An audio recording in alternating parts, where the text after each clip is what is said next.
Bueno, con esto cierro este ciclo informativo. Soy Juan José Ríos. Gracias por permitirnos mantenerlo al tanto de cómo están las cosas en Guatemala, pero sobre todo, y como siempre lo digo, gracias por su confianza. Vamos ahora con el espacio del análisis, las entrevistas y las conversaciones. Adelante, compañeros. Gracias, Juan José. Buenas noches. Bienvenidos a la entrevista de los domingos por la noche, totalmente en vivo, junto a Cristians Castillo, quien juntos vamos a conducir la misma. Cristians, buenas noches. Don Mariano, buenas noches. Realmente una jornada lamentable.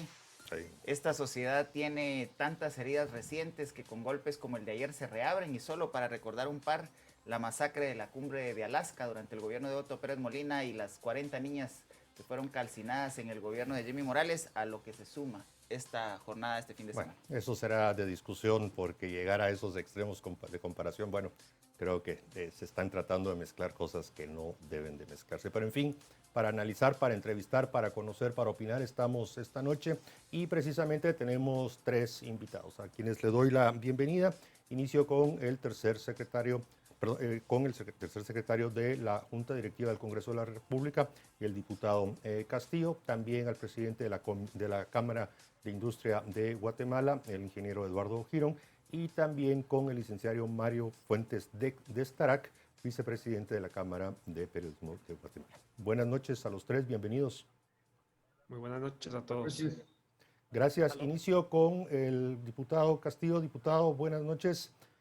El edificio del Congreso de la República fue un blanco directo de las manifestaciones, la parte violenta, porque hay que reconocer que en la plaza se respetó, fue una manifestación pacífica y que vamos a analizar también eso, pero directamente el Congreso. ¿Qué nos puede comentar, diputado Armando Castillo?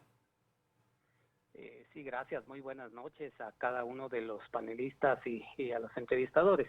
Lamentablemente, tenemos que decirlo, en Guatemala hemos tenido golpes de Estado, golpes militares.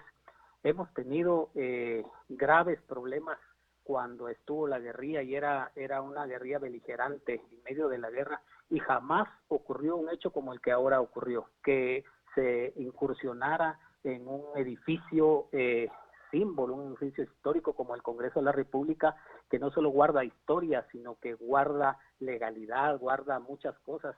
Esto realmente lo lamentamos, lo condenamos. Sabemos que la Constitución Política de la República garantiza el derecho de manifestar a los ciudadanos, y respetamos a quienes manifestaron, incluso que llegaron a la plaza acompañados de sus familias, de niños, en una manifestación cívica y de oposición a lo que ellos consideran que no es correcto. Sin embargo, lo que ocurrió en el Congreso de la República, en la 9ª Avenida, realmente es condenable, no tiene ninguna justificación, no llegamos a nada. En momentos en que una gran parte de nuestro país está necesitando de la ayuda, más de 100,000 familias que necesitan del Estado en estos momentos. Diputado Castillo, buenas noches. Que esto esté ocurriendo realmente es muy lamentable. Diputado, buenas noches. Le saluda Cristian Castillo.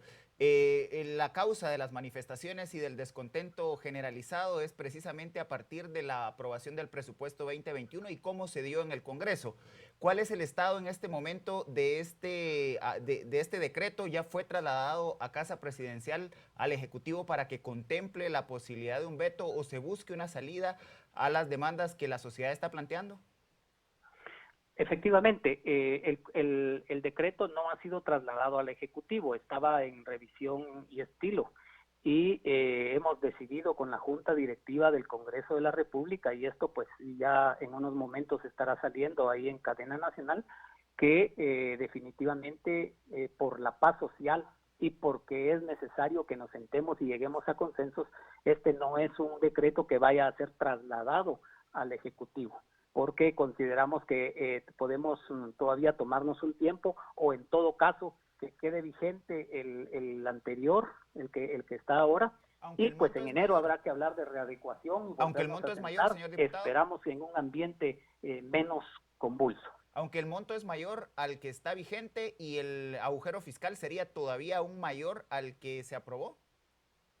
Bueno, por eso le hablo de que habrá que sentarnos, buscar una salida, pero en este momento la población está exigiendo algo y eso hay que hacerlo. Se debe de suspender no es conveniente trasladarlo ahorita, ya que creemos que el presupuesto que está vigente, aún cuando es mayor, se puede hablar en enero en una readecuación, sentarnos con los sectores y buscar la manera de que haya austeridad, que haya priorización y que la población esté Armando tranquila Castillo, y que vea que sus aspiraciones están siendo reflejadas en las decisiones que toma el Congreso de la República. Diputado Armando Castillo, por favor, pudiera reiterar lo que acaba de informar, que ustedes como junta directiva, o sea, solo la junta directiva, sin jefes de bloque, han tomado la decisión de suspender el trámite de formación de ley que está constitucional y legalmente considerado.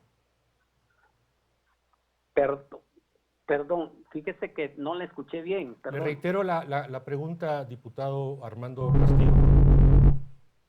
¿Puede usted ratificar que ustedes en junta directiva, sin el acompañamiento de jefes de bloque, han tomado la decisión de suspender el proceso de formación de ley considerado, contemplado constitucional y legalmente, tanto en la Constitución Política de la República como en la ley del organismo legislativo? ¿Eso es correcto?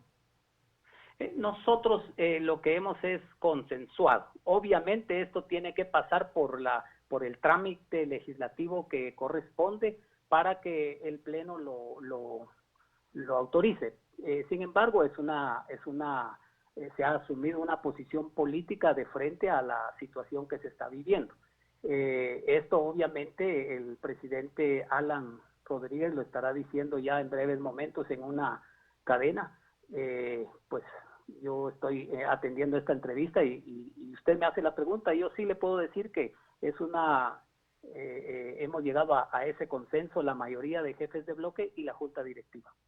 Doctor Mario Fuentes de Starac, ante lo que nos ha informado el diputado Castillo, ¿es comparable esta situación con lo que sucedió en el 2017 cuando de aprobación de urgencia nacional se intentó modificar el Código Penal y con un fondo de revisión en aquel momento, el 15 de septiembre del 2017 para ser exactos, el Congreso de la República decidió igualmente no trasladar al Ejecutivo el decreto que aprobaba la conmutación de penas hasta 10 años? ¿Esto es correcto? Mire, de acuerdo con la Constitución de la República, el Congreso tiene la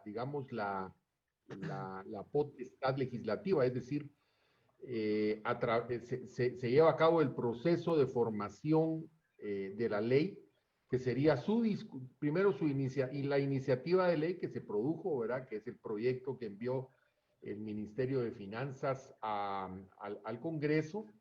Después se discute, hay una discusión que teóricamente debe ser en 3 lecturas, pero este caso pues se aprobó de urgencia nacional, y la etapa de aprobación, ¿verdad? Y a partir del momento de que está aprobada la ley del presupuesto, pues debe enviarse al Ejecutivo para su sanción y su promulgación, o en todo caso, si el Ejecutivo lo considera pertinente, digamos, si hay, por ejemplo, violaciones constitucionales, el Ejecutivo puede vetar ese decreto y devolverlo al Congreso de la República. No está previsto, digamos, que después de una aprobación por parte del Legislativo, que pues simplemente se retenga el decreto y no se envíe al Ejecutivo. Precisamente el licenciado Fuentes de Starac, por eso solicité la reiteración de la respuesta del diputado Armando Castillo, tercer vicepresidente, porque efectivamente, como usted nos lo ha comentado, pues hay un proceso constitucional establecido de los pasos de formación de ley, como también en el organismo legislativo. Ahora, teniendo ese antecedente que correctamente menciona Christians, que se dio en aquel momento, incluso con una resolución de la Corte de Constitucionalidad, ¿usted considera que se puede replicar para este caso concreto y específico ese antecedente, o al menos como referencia? Porque si ni siquiera el Pleno lo conoce y no se ha oficializado, quedan bastantes dudas de lo que nos acaban de anunciar.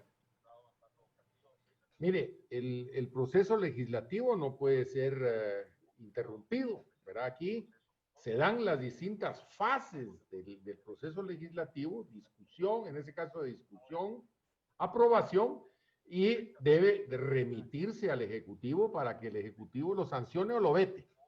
Pero digamos, ahí es ya el proceso que le corresponde al Congreso de la República terminó. Yo no considero que es pertinente que la Corte de Constitucionalidad intervenga en el proceso legislativo, ¿verdad? Sino que el proceso legislativo debe terminar. Si la ley, pues al finalmente es sancionada y promulgada por digamos, el presidente de la República, entonces se podría, digamos, impugnar la vigencia de esa ley ya publicada en el diario de Centroamérica, diario oficial, y entonces en ese momento pues cabe perfectamente una impugnación, sea a través de una acción de inconstitucionalidad o en todo caso a través de una acción de amparo. Pero en este momento es totalmente prematura una acción, una impugnación antes de que el presidente de la República sancione y promulgue el correspondiente decreto. Ingeniero, buenas noches. La Cámara de la Industria este día ha hecho circular un comunicado que en el numeral 3 plantea privilegiar el diálogo como mecanismo para salir de la crisis que estamos viviendo. Y en atención a ese diálogo plantea que ya están trabajando como Cámara de la Industria para generar propuestas que permitan tener un presupuesto general de la Nación para el 2021 más adecuado a la realidad del país. ¿Cuáles son esas propuestas que está trabajando la Cámara en este momento?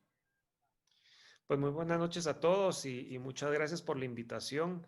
Creo que es muy importante que escuchemos a lo que vaya a decir el Congreso en los próximos momentos para entender un poquito mejor la situación.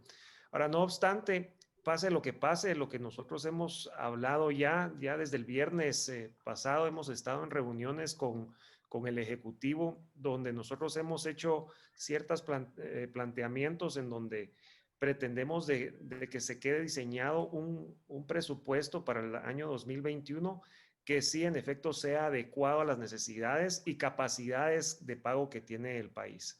Sí sabemos de que es un año difícil porque el año 2020 ha sido el año donde más problemas hemos tenido. Está la pandemia, están los 2 huracanes, donde se ha destruido la infraestructura vial gravemente, mucha gente ha perdido sus hogares, mucha gente ha perdido todas sus pertenencias, han sido desplazadas de sus hogares, y el gobierno tiene que tener las herramientas adecuadas para poder atender estas necesidades sociales que hay en la población, y a la vez tenemos que poder invertir para que haya reactivación económica. Si no hay reactivación económica, la recuperación para el país va a ser muy larga. Entonces, sí se entiende de que hay una necesidad para que haya un presupuesto ciertamente un poco más grande, pero este presupuesto debe llevar ciertas y determinadas condiciones que ayuden a que en los años siguientes podamos tener las condiciones financieras que siempre hemos gozado en Guatemala. Recordemos que Guatemala ha tenido una resiliencia macroeconómica gracias a la responsabilidad que siempre hemos tenido en los niveles de endeudamiento que tenemos.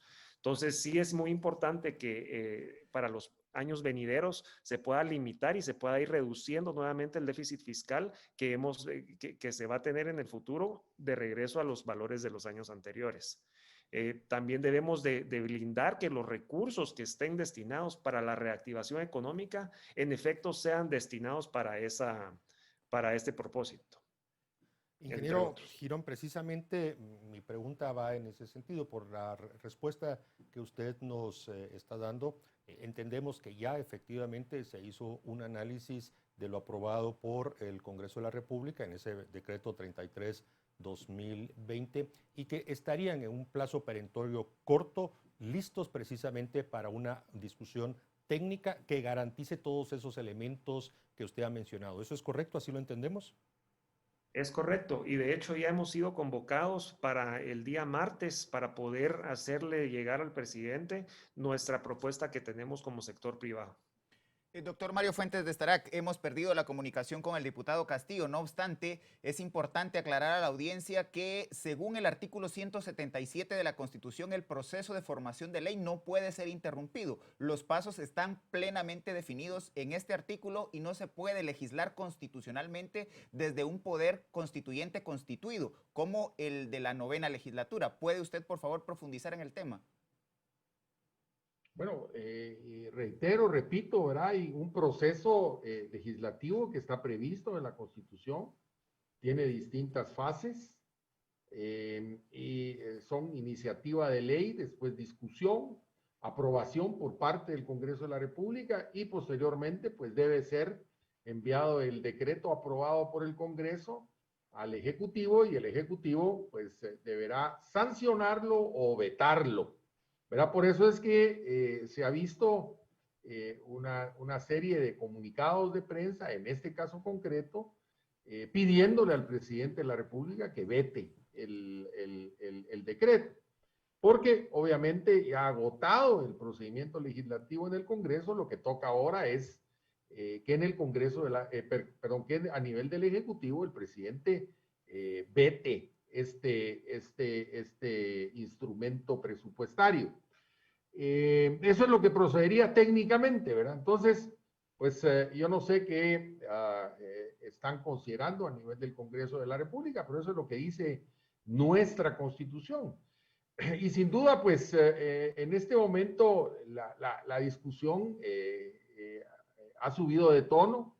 Lamentablemente el legislativo pues no hizo, digamos, no puso mientes en lo que la población estaba demandando, que no se aprobara este presupuesto para el año 2021 y que en todo caso no se aumentara ese endeudamiento público que pues prácticamente va a ser el 35% del gasto público se va a financiar con deuda pública, es decir, que se va a aumentar la relación deuda pública.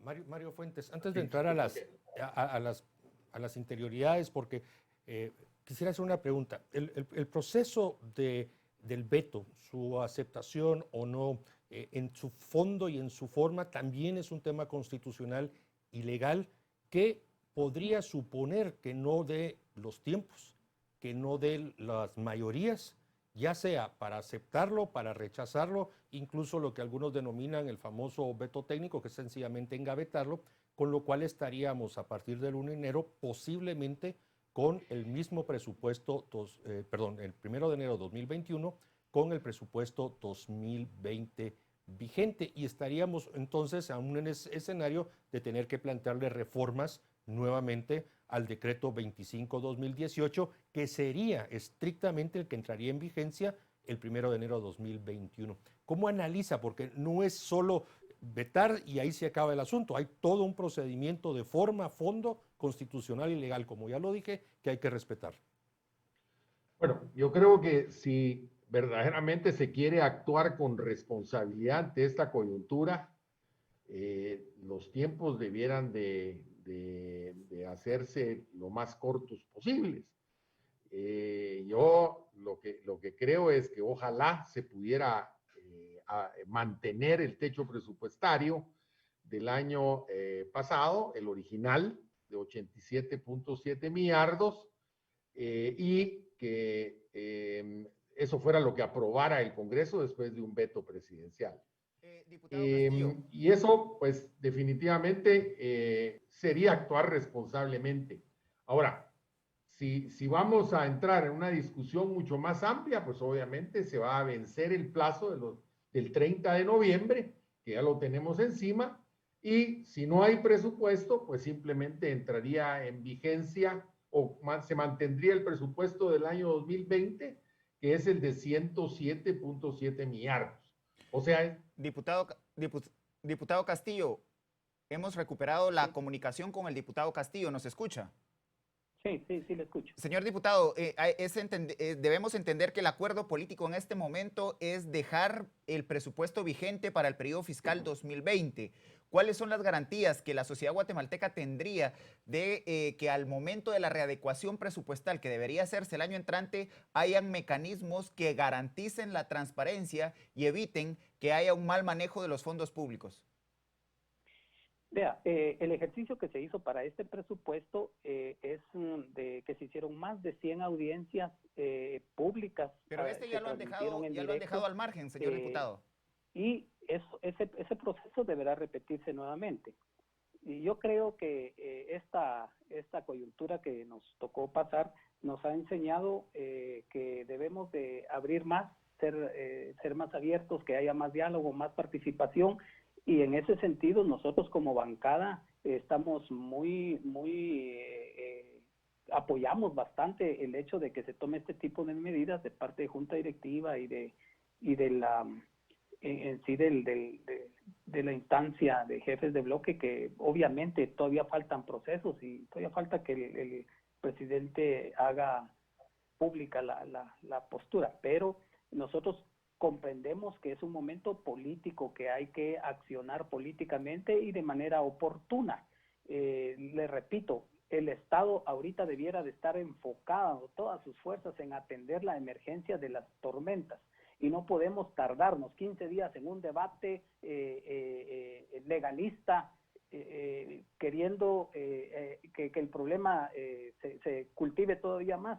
Tenemos que salirle al paso y yo creo que la población ha dicho que no quiere un presupuesto, obviamente, entonces hay que quitarlo y entrar a la discusión. Garantías, creo que las garantías que se tienen están en la Constitución, el ser escuchados, el derecho de petición. Recordemos que la Corte Suprema está diciendo que quería 1.500 millones más. El Ministerio Público está diciendo que quería una gran cantidad de millones más. No va a ser un debate fácil. Va a ser un debate complicado, pero si es transparente y es público, creo que eso va a permitir que la población de alguna manera lo entienda de manera práctica y que podamos entrar el otro año a reconstruir nuestro país después de esta pandemia. Diputado Armando Castillo, lo que usted nos está anticipando que va a ser un anuncio oficial por parte del presidente del Congreso, se sustenta en que ustedes están pensando no aplicar, no respetar, no considerar el artículo 177 de la Constitución Política de la República, que claramente establece el proceso de formación de ley y que ya se ha determinado que no puede suspenderse. Sí, yo quisiera respetar la posición del presidente del Congreso para que él haga pública la posición y que entonces se abra el debate. Yo creo que es lo más correcto. Ingeniero, usted ha referido que hay elementos que deben ser atendidos de manera inmediata para poder tener un presupuesto que no solo se adecue a las necesidades históricas del país, sino que además evite poner en riesgo la estabilidad del país, que ya las calificadoras internacionales han empezado a ver con desconfianza. ¿Cuáles, según la Cámara de la Industria, debieran ser esas acciones que además, como dice el comunicado de la Cámara de la Industria del día de hoy, puedan ser solidarias con las personas que han sido afectadas, con los hermanos guatemaltecos, como ustedes lo refieren, que han sido afectadas por las dos tormentas recientes? Pues como lo mencionaba hace un momento, es importante de que los recursos que estén en el presupuesto destinados a lo que es reactivación económica y mejoramiento de infraestructura y apoyo a la población que ha sido damnificada se mantenga y no pueda ser utilizado para otros fines. O sea, lo que esté presupuestado para eso se destine para eso.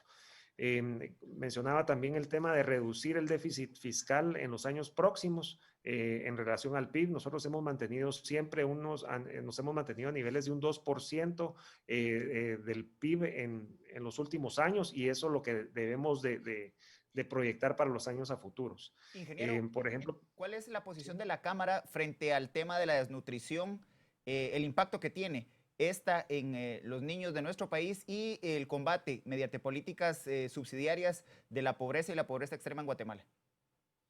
Pues entiendo que el mismo presidente salió aclarando de que los fondos destinados a al hambre y la cruzada en contra de la desnutrición sí estaban dentro del proyecto de ley.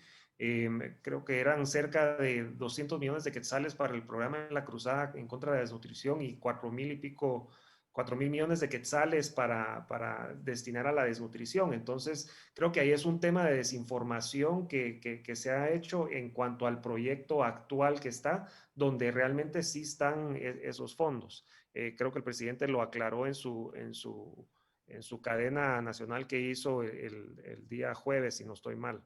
Entonces, esos fondos, pues, deben de destinarse para esos fines y debemos de garantizar de que ya sea este proyecto o el próximo, o más bien dicho, si se llega a quedar el presupuesto actual del 2020, cuando se llegue a modificar el próximo año, si es que se llega a llegar a acuerdos de diálogo entre todos los sectores y quede el presupuesto de acuerdo a las necesidades del país, de que esos fondos sean utilizados para esos fines.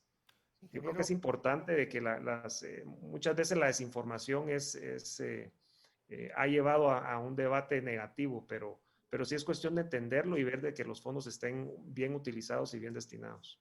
Ingeniero Eduardo Girón, vamos a dejar por un momento el tema del presupuesto, que es como el último acontecimiento que generó las manifestaciones, y centrémonos ya en las manifestaciones. Entendemos que ustedes, ayer la Junta Directiva, usted que la representa, al terminar de dar una conferencia de prensa, pues las instalaciones de la Cámara de Industria fueron objeto de vandalismo, y de ahí todo el recorrido, Banco de Guatemala, Municipalidad de Guatemala, hasta llegar al Congreso. ¿Cómo analiza usted de que la gran mayoría de guatemaltecos en su derecho de manifestación se concentran en la Plaza Nacional, en el Parque Centenario, pero hay un grupo relativamente grande de vándalos terroristas que alteran el orden público y que dañan entonces al resto? ¿Cómo lo analizan ustedes desde la Cámara de Industria? Pues es muy lamentable, la verdad. Lo que fuimos testigos todos ayer fue de lo que es un terrorismo urbano netamente. Son grupos que su único propósito es desestabilizar el país, y aprovecharon la coyuntura que se estaba viviendo por el tema del presupuesto. Aprovecharon una manifestación pacífica de la población, la cual tiene todo su derecho de hacerlo y lo estaba ejerciendo bajo paz, bajo cordura, y aprovecharon para desestabilizar. Causaron daños a la ciudad, como usted lo mencionaba, llegaron al edificio de Cámara de Industria a pintar y a romper, a tratar de romper las puertas del edificio. Pero es realmente un tema de terrorismo urbano lo que fuimos ayer testigos todos. Y esta gente, pues sí, realmente debe ser investigada. Se le debe tratar de agarrar a estas personas y llevarlas para que todo el peso de la ley pueda caerles encima, y siempre bajo su debido proceso, pero tienen que afrontarse a la ley, ya que los guatemaltecos, como pudimos ver en la plaza, en su gran mayoría son ciudadanos de paz, y lo que estaban haciendo era una manifestación pacífica. Doctor Fuentes, ¿cómo se hace convivir en una constitución como la nuestra el derecho de libre manifestación, que no puede ser conculcado de ninguna forma, como lo reza el artículo específico, y el derecho de resistencia, que está establecido también en la Constitución? ¿Cómo entenderlo y evitar llegar a lo que en este momento se está tipificando como terrorismo urbano, que tengo entendido que en el sistema jurídico guatemalteco no existe esa figura? Sí, el derecho de manifestación y de reunión pacífica y sin armas, pues está consagrado en la Constitución de la República como una garantía constitucional. Y asimismo el derecho de resistencia, pero el derecho de resistencia está complementado claramente en la Constitución, porque dice derecho de resistencia para la protección y defensa de los derechos fundamentales. O sea, con ese fin, digamos, existe el derecho de resistencia. Entonces hay una serie de modalidades en que se puede manifestar el derecho de resistencia. Por ejemplo, la manifestación es una forma de hacer ver precisamente, digamos, cuando uno no está de acuerdo, hacer reclamos, protestas, plantones. Eso es totalmente legítimo. Ahora, si se va, digamos, a generar barbarie, si se va a generar vandalismo, se va a atacar a la infraestructura pública o a la infraestructura privada, pues obviamente ahí hay se está transgrediendo ese límite máximo de ejercicio de un derecho de manifestación. Y en ese momento, pues ya hay sanciones. El Código Penal establece claramente que el que incurría en este tipo de eventos, pues debe ser juzgado y sancionado por los mismos, porque eso no está permitido.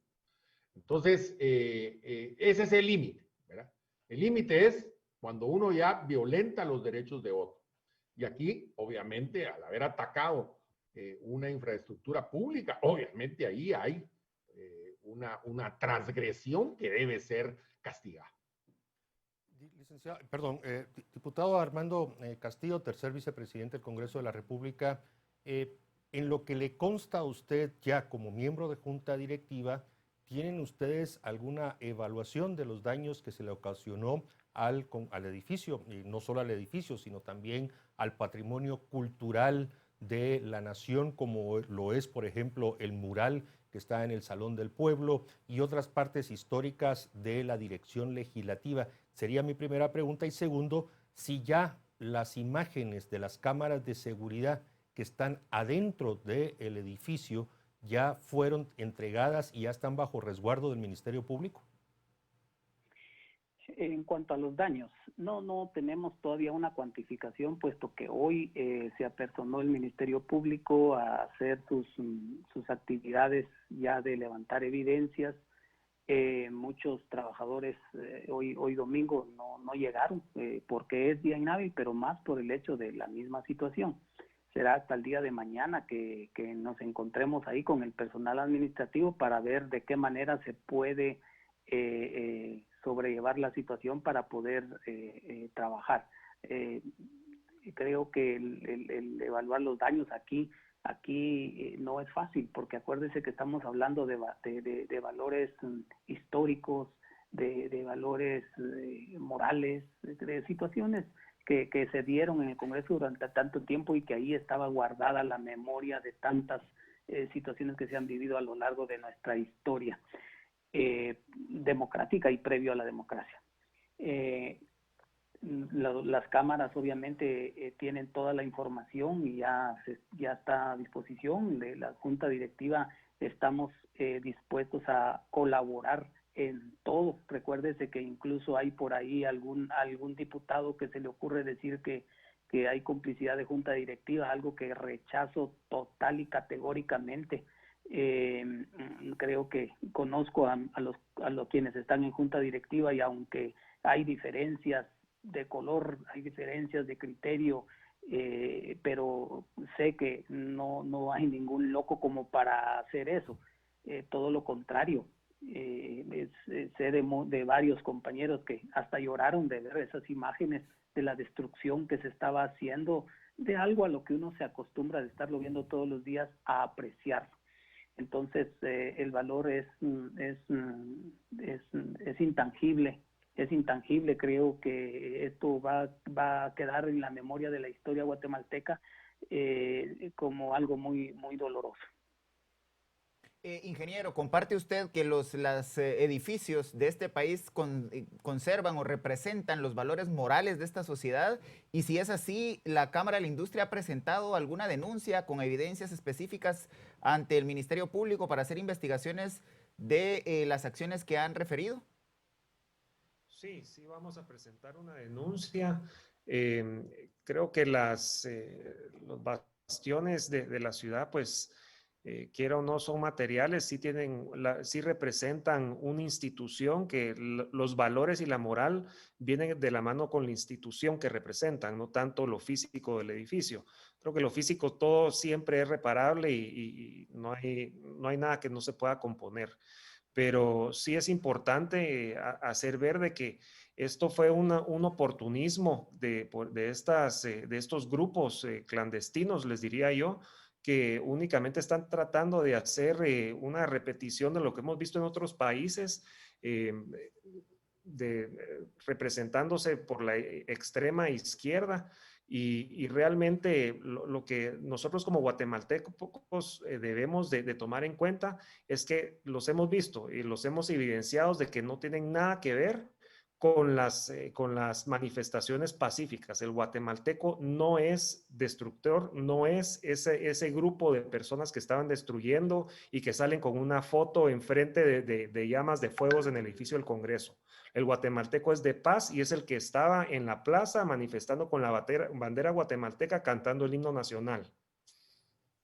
Licenciado Mario Fuentes de Starac, en las últimas horas se han conocido nuevos comunicados de la conferencia episcopal, de las iglesias evangélicas, pero destaca dentro de todos los comunicados pues, precisamente solicitando el diálogo, etcétera, de la manifestación, subrayo, pacífica, que es la terminología que se utiliza en la Constitución, el comunicado del Gobierno de la República indicando que está invocando la Carta Democrática de la Organización de Estados Americanos y precisamente tenemos conocimiento que el canciller Brolo ya está en comunicación y bueno, en las próximas horas se sabrá qué sucederá. ¿Cómo analiza usted que el gobierno haya invocado la Carta Democrática de la Organización de Estados Americanos? Mire, en primer lugar es preocupante porque obviamente el gobierno pues está, digamos, evidenciando que la situación es grave, no es una situación fácil, no es una simple crisis política y desde luego en que está invocando la Carta Interamericana, la Carta Democrática Interamericana, sus artículos 17 y 18, en donde claramente se establece que en momentos en que está en riesgo el proceso político e institucional democrático o su legítimo ejercicio del poder, ¿verdad? Se podrá recurrir al secretario general para que intervenga en función de asistirlo o asistir al gobierno para el fortalecimiento y preservación de la institucionalidad democrática. Esto pues obviamente nos ha dejado bastante sorprendidos porque eso supone que el Ejecutivo está viendo situaciones mucho más riesgosas. Pues es un instrumento importante la Carta Democrática Interamericana. Si el presidente lo considera importante, pues bueno, bienvenida a la comunidad internacional, la comunidad interamericana, para que nos apoye en este proceso de superar esta crisis institucional y que podamos continuar avanzando en el fortalecimiento de nuestra democracia. Diputado Castillo, ¿cuáles son las reacciones en el Congreso de la República ante esta nueva demanda del Estado de Guatemala de pues, solicitar la subsidiariedad internacional? Hay que recordar que la solicitud de CICIG fue en su momento precisamente invocar esa subsidiariedad internacional. ¿Cuáles son las reacciones que tiene en este momento el Congreso ante la decisión del presidente Alejandro Yamatei de solicitar la intervención de la OEA? Bueno, yo considero que este es un mecanismo que el Ejecutivo tiene a su alcance y si el Ejecutivo, después de haber hecho las evaluaciones pertinentes, decidió acudir a echar mano de este mecanismo, pues nosotros lo respetamos. Comparto la preocupación de Cámara de Industria y del doctor Fuentes de Starac en cuanto a que esto refleja que el problema es mucho más grande de lo que podríamos estar viendo. Los guatemaltecos empezamos esta situación viendo la inconformidad con un presupuesto que envió el Ejecutivo y que el Congreso aprobó. Por ahí la filtración de una desafortunada frase del ministro de Finanzas que enardece un poco más el sentir de la población y tantos otros factores que se fueron dando digamos, si analizamos la coyuntura muy puntual del presupuesto. Pero obviamente lo que refleja el hecho de que el Ejecutivo accione en cuanto a este mecanismo internacional nos deja entrever que el problema es un poco más profundo y ojalá que esto sea solamente una prevención y que de pronto nos demos cuenta que no va a ser necesario tanta intervención. Pero obviamente respetamos la Castillo, decisión del Ejecutivo. agradecemos mucho que haya tomado la comunicación de Canal Antigua, también al licenciado Mario Fuentes de Strack, como al ingeniero Eduardo Ginón. A los tres, muchísimas gracias, buenas noches, buen descanso. Bueno, Cristian, el tema, pues con el anuncio del diputado Armando Castillo, pone otra situación ahí compleja. Recordar que existe el precedente 2-2017, que es un mecanismo interno del organismo legislativo que se puede equiparar algunos elementos de la ley orgánica del legislativo. Así que veremos qué anuncia el diputado Rodríguez y a ver qué pasa. Definitivamente la semana que viene será una semana que ya está por iniciar, una semana muy convulsa, muy ajetreada y seguramente aquí en Canal Antigua, donde está el mejor enfoque noticioso, le tendrá todos los pormenores. Bien, buenas noches, buen descanso.